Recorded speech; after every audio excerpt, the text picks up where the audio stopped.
Muy buen día, Teodoro y auditorio de Irradia Noticias. Cuando el poder moraliza, la trampa del bien obligatorio.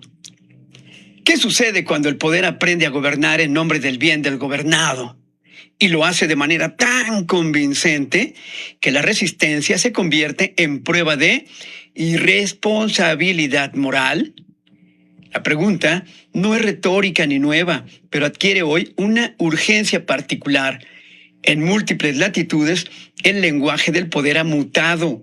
Ya no se presenta como mera autoridad ni como administrador de intereses contrapuestos, sino como un tutor ético de la sociedad. Históricamente, los mayores abusos del poder no se cometieron en nombre del mal, sino del bien. La diferencia contemporánea es la sofisticación del relato y su internalización social. Gobernar, se nos dice, es cuidar. Obedecer, se repite, una forma de responsabilidad. Y disentir, hoy se machaca, un acto sospechoso.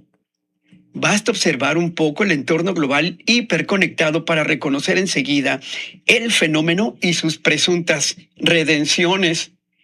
Esta transformación no implica necesariamente un régimen autoritario clásico, al contrario, suele desplegarse en sistemas que conservan elecciones, parlamentos y retórica democrática. El cambio se produce en el plano simbólico. Las decisiones políticas se dejan de justificar como opciones debatibles y pasan a presentarse como imperativos morales. No son medidas, sino protecciones. No generan costos, sino sacrificios necesarios. No admiten alternativas, porque toda alternativa sería, por definición, menos buena. El resultado es una inversión inquietante del vínculo entre poder y ciudadanía. Tradicionalmente, el ciudadano vigilaba al poder, lo cuestionaba, lo obligaba a rendir cuentas. En el nuevo esquema, el poder se arroga el rol de conciencia colectiva. Define qué es el bien, lo traduce en políticas y evalúa moralmente a quienes las acatan o las resisten. El desacuerdo ya no es una divergencia política legítima, sino un fallo ético, egoísmo, ignorancia, negacionismo o insensibilidad social. Este mecanismo tiene una eficacia notable porque apela a valores profundamente compartidos. ¿Quién podría oponerse al cuidado de la vida, la protección de los vulnerables o la defensa del futuro? El problema no reside en los fines declarados, sino en la clausura del debate sobre los medios y los límites. Cuando el bien se convierte en argumento absoluto, deja de ser un horizonte que orienta la acción y pasa a ser un instrumento de disciplinamiento. La resistencia en ese contexto se vuelve costosa, no solo en términos legales o sociales, sino simbólicos.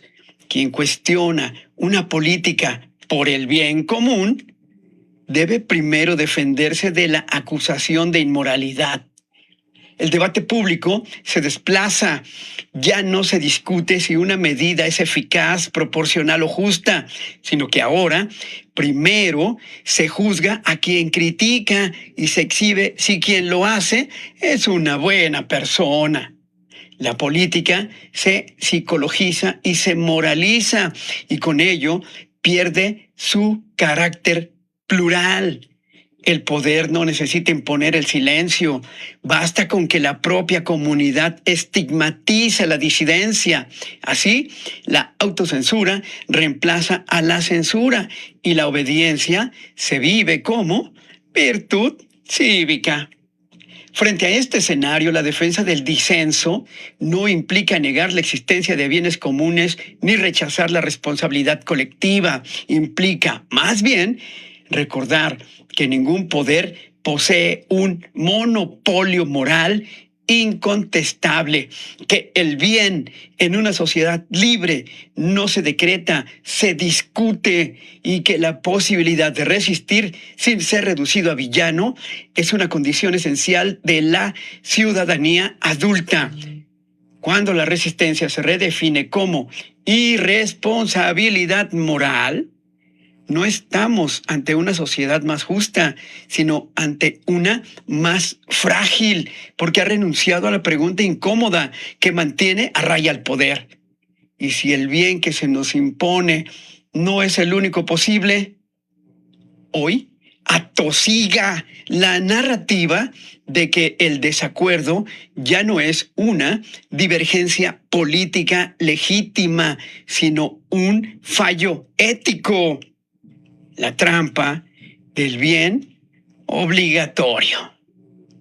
Teodoro, auditorio de Irradia Noticias, mi participación. Buen día.